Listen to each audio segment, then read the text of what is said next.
মাসুমের গরু কিনে ফেলেছে পামেল। না আমি মাত্র ঢুকলাম মাসুমের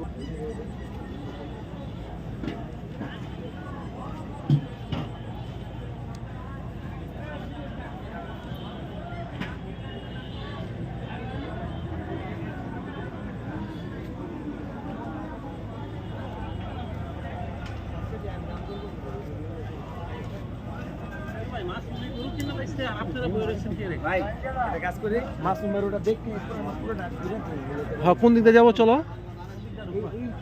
তো, চলো চলো চলো চলো। সবচেয়ে বেশি মজা লাগবে দামাদামি হইতেছে। গরু আছে মাশাআল্লাহ ভালো। এই দাদা, এটা কার আপনার? এখন যার গরু সিরাজগঞ্জ। কত এটা? 3.5 লাখ। বেচার দাম কোন? হ্যাঁ 1,80,000 দিব। হ্যাঁ ঠিক আছে কি দাদা, 1,00,000 কোনো কথা থাকলে বলতো না।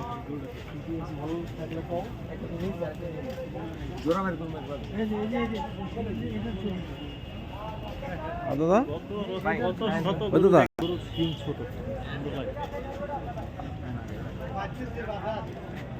দাদা এটা আলাপ করেন তো। গরু কার এটা? এটা আলাপ করেন। এটা কার? এটা আলাপ কত এটা? বেচার দাম করেন। হ্যাঁ বেচার দাম করবেন।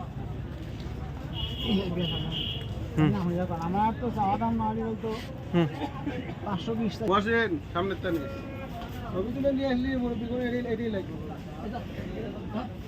সামনে তো আমার কাছে যা কালেকশন আছে না দিনাই দেখতে হবে সেটা।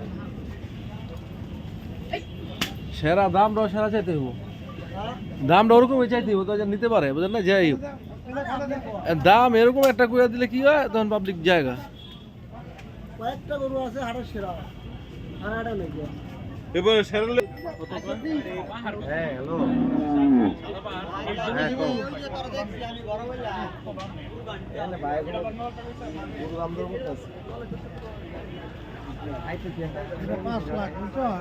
কোনোর দাম শুনে মাথা নষ্ট হয়ে গেছে। 1,40,000 ভাই।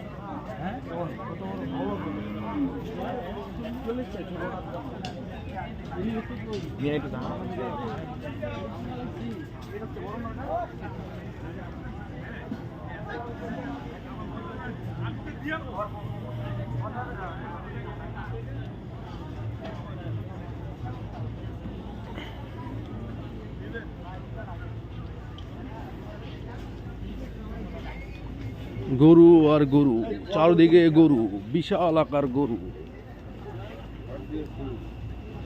এই রিয়াজ ভাই কি অবস্থা? গরুর বাজার কিরকম ভাই? বাজার কিরকম? চড়া যেরকম আমরা টিভিতে দেখি এরকম কিন্তু পাই না। যেমন দেখতেছি সস্তা যেতেছে 60,000 50,000। বাজার খুবই কঠিন অবস্থা, ঘুরে বসে আছে। ছাড়বো না, হেরা সহজে ছাড়বো না ভাইয়া। পামেল হচ্ছে পামেল সাদাটা দিবেন। আরে কত মহিলা কালকে আমি আসছি যখন, মহিলা অভাব নাই, অনেকে কিনতেছে, অনেকে মহিলারা বাচ্চারা আনন্দ পায়। মাসুমে কিন্তু আমার সাথে দুপুরে আসছিলাম, আমি দুপুরে আসছিলাম তোমার বাতি নিয়ে আসছিলাম তো আমি, মাসুমের সাথে দেখা হয়েছিল তো।